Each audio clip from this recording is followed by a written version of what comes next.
గజం భూమి కేవలం 5,000తో 605 గజాల భూమిలో 630 స్క్వేర్ ఫీట్ సింప్లెక్స్ హౌస్ కేవలం 36 లక్షలు మాత్రమే. నమస్తే రమగారు. నమస్తే జయ. రమగారు, మనము విజయ చంద్రిక అని కొత్త సిరీస్ స్టార్ట్ చేసాం. 2వ భాగంలో ఉన్నామండి.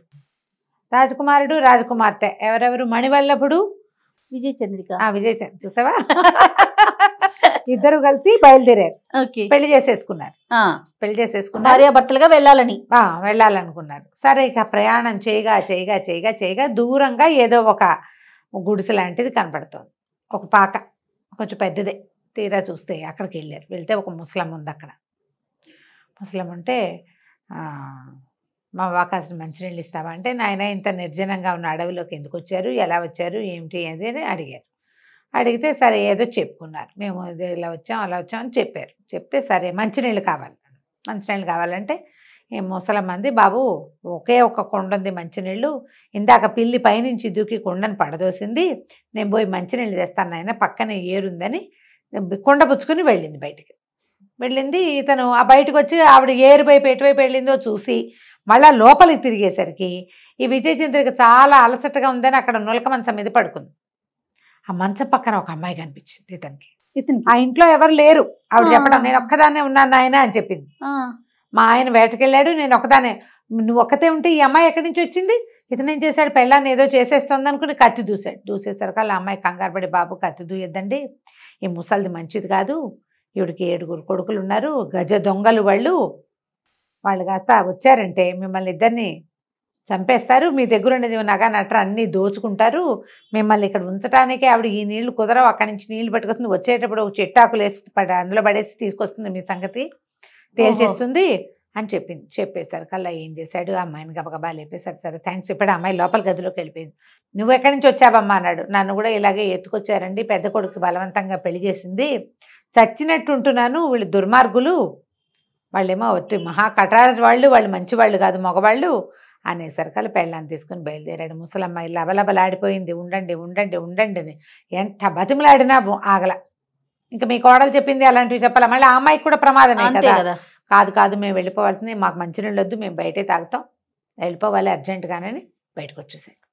వచ్చేస్తే ఆవిడ వెంబడబడింది కానీ దొరకల. ఇతను ఓ పక్కకి ఏం చేశాడు, అటువైపు దక్షిణం వైపుకు వెళ్ళండి, దక్షిణం వైపుకు వెళ్ళండి అని చెప్పింది కానీ ఇతను దక్షిణం వైపుకు వెళ్ళకుండా ఇంకో దిక్కుకి దారి తీశాడు. ఆవిడ చెప్పిన దిక్కు వైపుకి ఇప్పుడు అట్నుంచే వాళ్ళు వస్తున్నారేమో. ఒకవేళ ఈ ముసలిది కూడా ఎందుకు వెళ్ళింది, ఇక్కడ ఏదో డబ్బు వచ్చే అవకాశం ఉందని వాళ్ళకి వార్తలు పంపడానికి వెళ్ళుండొచ్చు మేబీ. అందుకని రెండో దారి పెట్టాడు. భార్య తను ఇద్దరు కలిసి నడవటం మొదలుపెట్టారు. ఏమైందంటే వాళ్ళ గుర్రాలు అవి జారిపోయినాయి వాళ్ళ దగ్గర నుంచి, కానీ డబ్బులు ఇవి ఉన్నాయి వాళ్ళ దగ్గర, ధనం ఉంది, నడిచి వెళ్తున్నారనమాట. ఈ ఇంతలో ఏమైంది, ఈ ముసలమ్మ మొగుడు పిల్లలు వచ్చేసారు ఇంటికి. వచ్చేసరి కల్లా బంగారు చిలకలు లాంటి వాళ్ళు ఇద్దరు ఎగిరిపోయారు.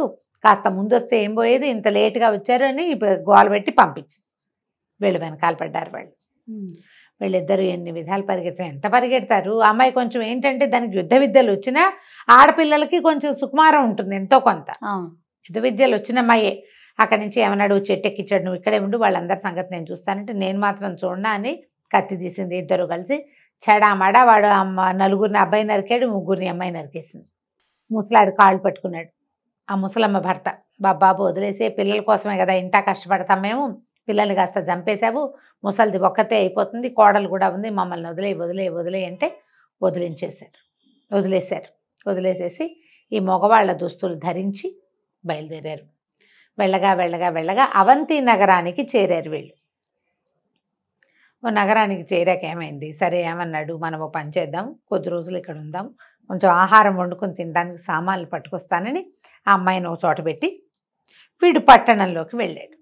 వెళ్తే బజార్లో అందరూ కొంచెం వేషధారణ కొత్త ఊరు వాళ్ళు తెలుస్తూ ఉంటారు కదా, అన్ని కొట్లల్లోనూ సరుకులు రేట్లు అన్నీ కొనుక్కుని మొత్తం ఒక బండి తీసుకుని మొత్తం వేసుకెళ్తానని చెప్పాడు. ముందుకెళ్ళేసరికల్లా ఒక చోట ఒక అందమైన అమ్మాయి ఉంది ఒక కొట్లో.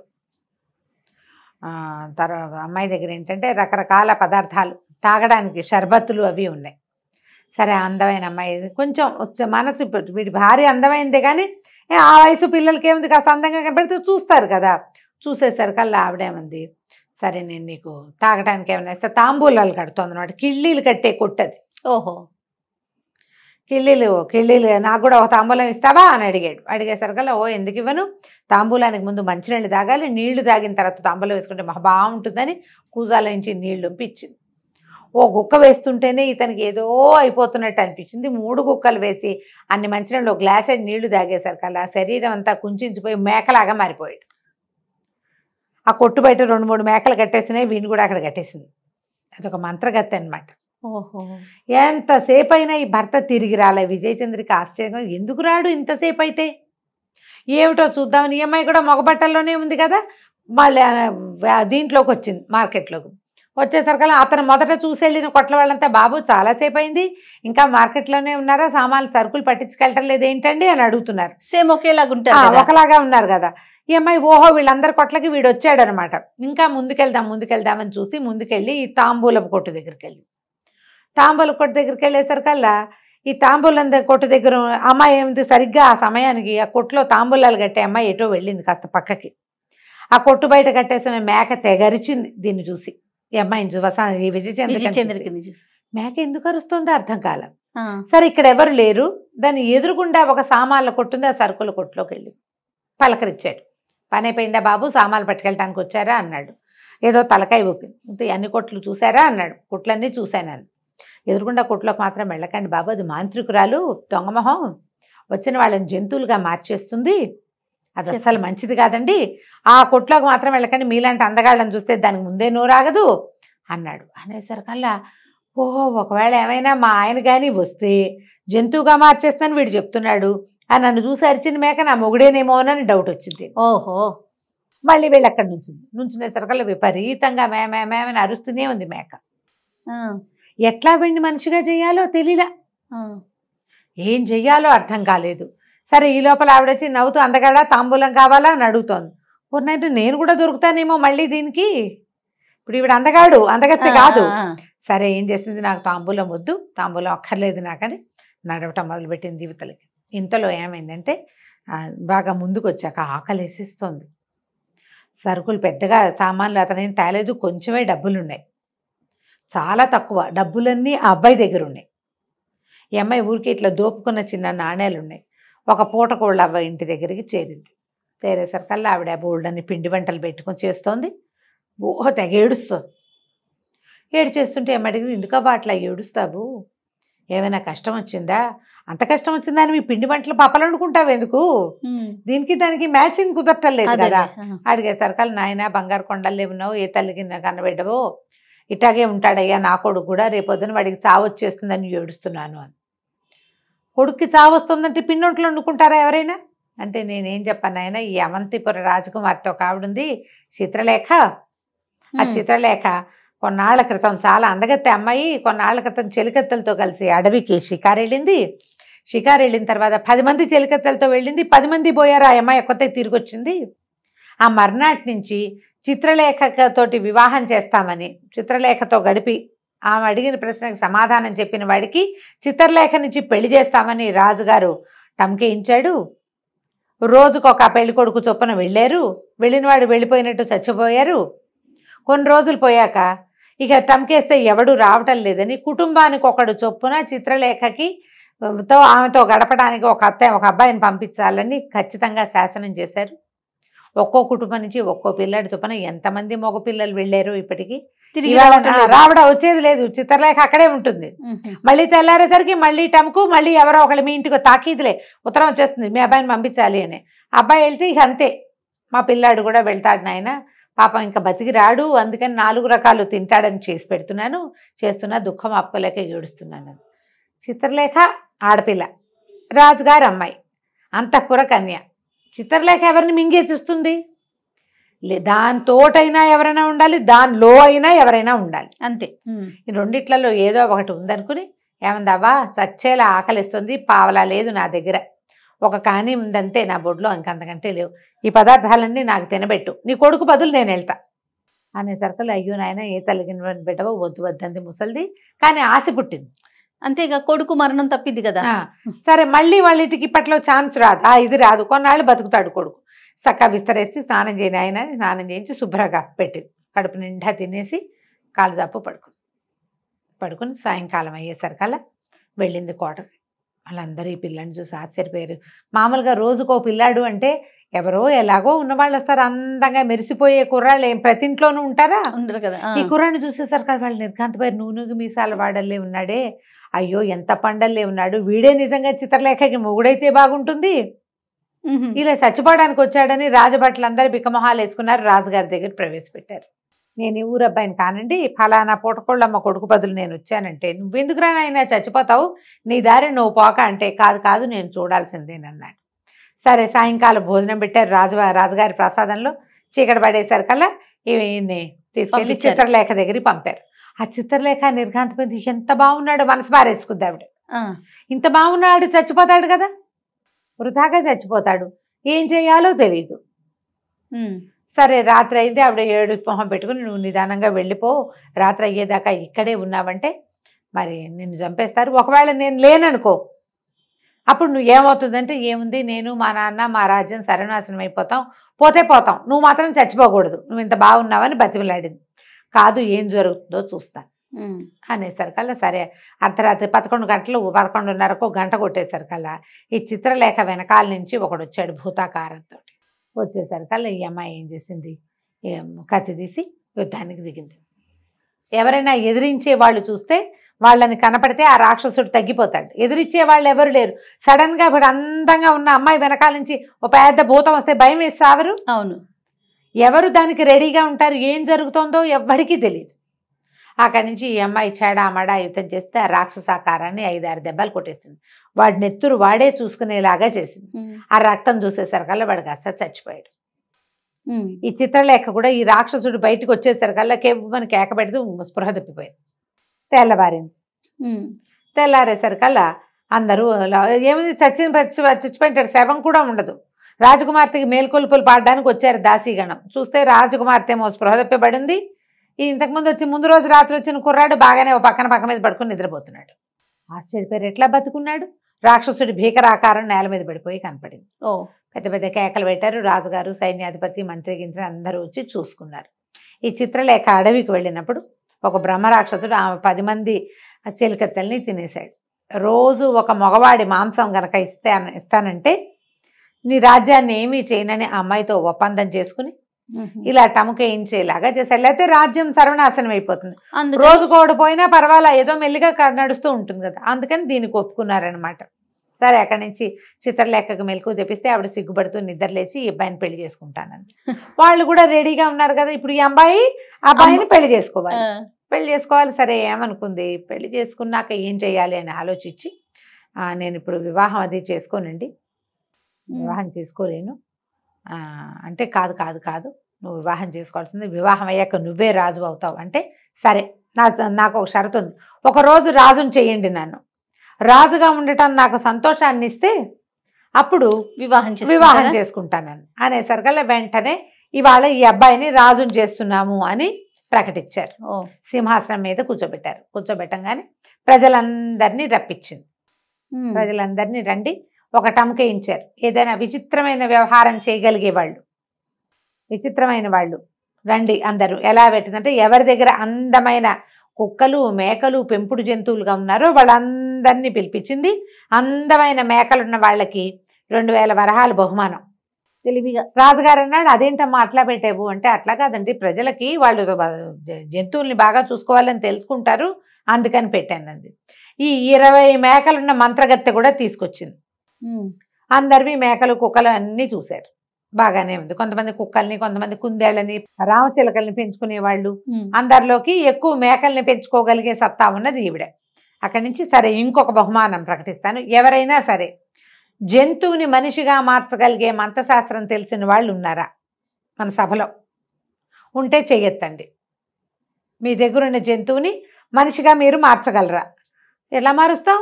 ఏమిటో ఇది దిక్కుమాలవన్నీ అడుగుతున్నాడు రాజకుమారుడని ఎవరి దారిని వాళ్ళు సర్దుకున్నారు. ఈ మేకలావిడకి ఆశ పుట్టింది. ఎంత ఇస్తారు జంతువుకి అని అడిగింది. ఒక్కో జంతువుకి 2000 వరహాలు ఇస్తామన్నారు. ఏం చేయగలవు? నాకు ఇప్పుడే డబ్బులు ఇచ్చేస్తానంటే నేను మార్చగలను, నాకు ఆ మంత్రశక్తి ఉందని. సరే ఇచ్చేస్తాం, మార్చేయమన్నారు. ఈ వెంటనే ఈ మేక, ఈ మంత్రగత్తె ఏం చేసింది, తన సంచిలోంచి ఓ చిన్న ఇంత సీసాడు నీళ్లు తీసి దాన్ని మంత్రించి మేకల మీద చల్లింది. ఓకే. ఒక్కో మేక ఒక్కో అబ్బాయికి చొప్పున మారిపోయి 20 మంది మేకలు 20 మంది అబ్బాయిలు అయిపోయారు. అందులో తనకు భర్తని గుర్తుపట్టింది ఈ అమ్మాయి. మణివల్లభుడు ఉన్నాడు అందులో, మేక అయిపోయాడు. కానీ మగ వేషంలో ఉంది విజయచంద్రిక. విజయచంద్రిక మగ వేషంలో ఉంది. తన మొగుడిని తను గుర్తుపట్టగలదు కదా, రాజుగా ఉంది ఇక్కడ. గుర్తుపట్టేసింది. గుర్తుపట్టేశాక మా బహుమానం అంది మంత్రగత్తె, దగ్గరికి రాని. దగ్గరికి రాగానే మెడ ఎగరగొట్టేసింది కత్తితోటి. హాహాకారాలు చేశారు సభల వాళ్ళ స్త్రీని చంపేసిందని. ఇప్పుడు ఆ అమ్మాయి ఎదురుగుండా పక్క కొట్ల వాళ్ళకి తెలుసు ఈ అమ్మాయి మంత్రగత్తె అని. లోకానికి ఏం తెలుస్తుంది, అది అందగత్తెగా కనపడుతోంది. మేకలు పెంచుకునే బంగారు తల్లి అంతే కదా కనపడుతుంది. అప్పుడు ఈ అమ్మాయి ఏం చెప్పిందంటే, ఇది అమ్మాయి మంత్రగత్తె, ఈ పొరుగు రాష్ట్రాల నుంచి మీ దగ్గరికి ఇక్కడ పనుల కోసమో వ్యాపారం కోసమో లేదా తిరగడానికో వచ్చిన వాళ్ళలో అందగాళ్ళని సెలెక్ట్ చేసి వాళ్ళ మీద నీళ్లు చల్లి వాళ్ళని మేకల్ని చేస్తుంది. ఇందులో ఉన్నవాడు ఇగో ఇతను నా భర్త, నేను స్త్రీని, మేమిద్దరం భార్యాభర్తలం అని చెప్పి ప్రజలంతా హాహాకారాలు చేశారు. రాజుగారు అమ్మాయి హతాశులైపోయారు.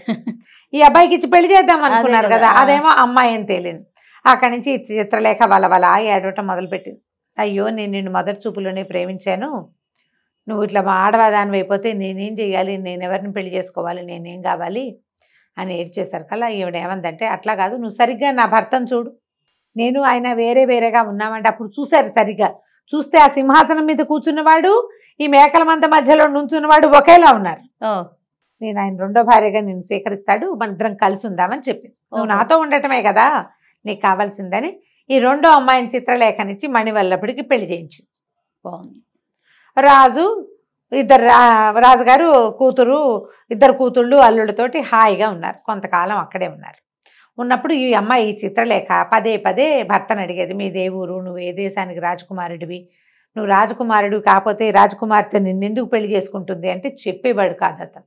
అయితే ఈ చిత్రలేఖ తోడుకోడలతోటి సవితోటి ఏమనేదంటే, అక్క అంత తెలివి తక్కువగా ఎట్లా చేసుకున్నావు, మనం రాజకుమార్తెలం కదా, దారిపోయేవాడిని చేసుకున్నావంటే మనకేం గొప్ప, క్షత్రియుడు కానివాడిని చేసుకుంటే మనకేమన్నా గొప్ప కాదు కదా, మరి వీడు క్షత్రియుడు అవునో కాదో తెలుసుకోవాలి, నువ్వు క్షత్రియుడేనమ్మా, అతనికి రాసవిద్యలన్నీ తెలుసు, ముందు నుంచి మేము కలిసి చదువుకున్నాం అంటుంది అమ్మాయి. విజయచంద్రికి చెప్తోంది. చెప్తున్న చిత్రలేఖ ఒప్పుకోక సవితికి ఎక్కిచ్చిందనమాట, ఇతని కులగోత్రాలు కనుక్కోవాలి నువ్వు, ఏమైనా సరే కులగోత్రాలు కనుక్కో, ఆ రాజ్యానికి వెళ్దాం మనం, మీ రాజ్యానికి వెళ్దాం పదా, ఎన్నాళ్ళు మా ఇంట్లో ఉంటావని అందాం మనం, అక్కడ మంచి అడుగు అని బాగా ప్రోత్సహించింది. తను అడిగేది నవ్వుతూ. ఈ అమ్మాయి ఏంటంటే మొదటి భార్య, అతను మొదట ప్రేమించి పెళ్లి చేసుకున్నాడు కదా, ఇప్పుడు ఈ పెళ్ళి అంటే అనుకోకుండా జరిగిన పెళ్లి, విజయచంద్రికతో జరిగింది ప్రేమించి పెళ్లి కదా, అందుకని ఎంతసేపు ఇట్లా ప్రోవోక్ చేస్తే సరే ఏమైంది, ఒకరోజు భార్యాభర్త షికారు వెళ్ళారు.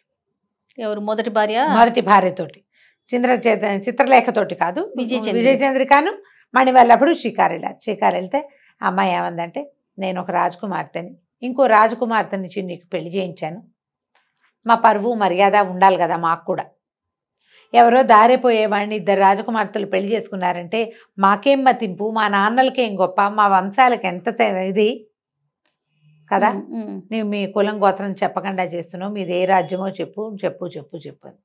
చెప్పు అనేసరికల్లా ఇతనికి సడన్గా తలకాయ పట్టేసుకున్నాడు. తల పట్టుకుని అబ్బా అన్నాడు, పెద్ద తలనొప్పి వచ్చినట్టు అయిపోయింది.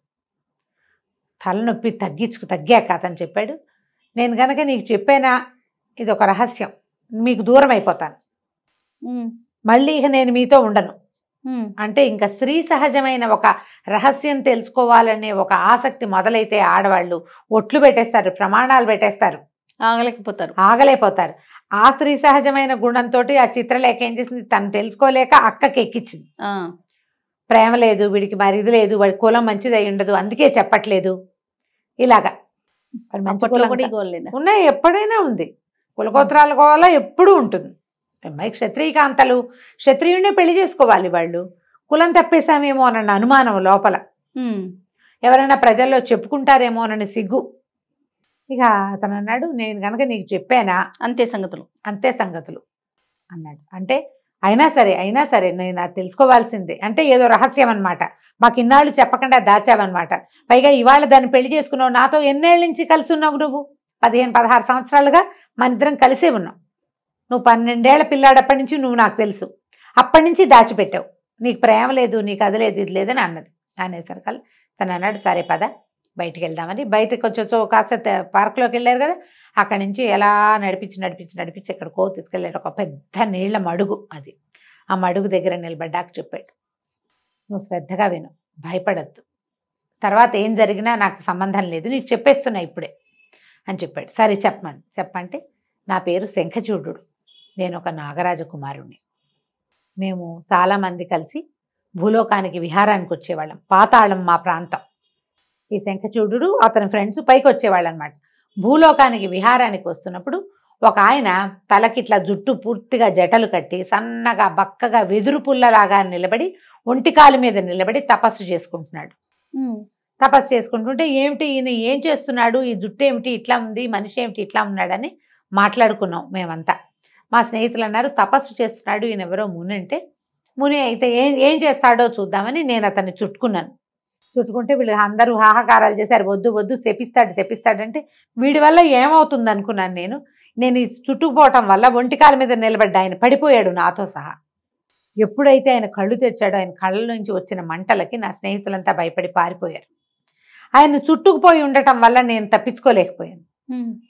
ఆయన నీకు ఇంత పొగరా శంఖచూడ, నువ్వు ఇలాగే మట్టిలో కలిసిపో అని శపించాడు. నేను బతిమలాడాను, నేనేనాడు తపస్సు చేసేవాళ్ళని చూడలేదు, మొదటిసారి భూలోకానికి వచ్చాను, అందువల్ల నా వల్ల ఈ తప్పు జరిగింది, నన్ను క్షమించని చాలా బతిమలాడాను, మట్టిలో కలిసిపో, చచ్చిపోమని శపించాడు. మట్టిలో కలిసిపోవడం చచ్చిపోవడం.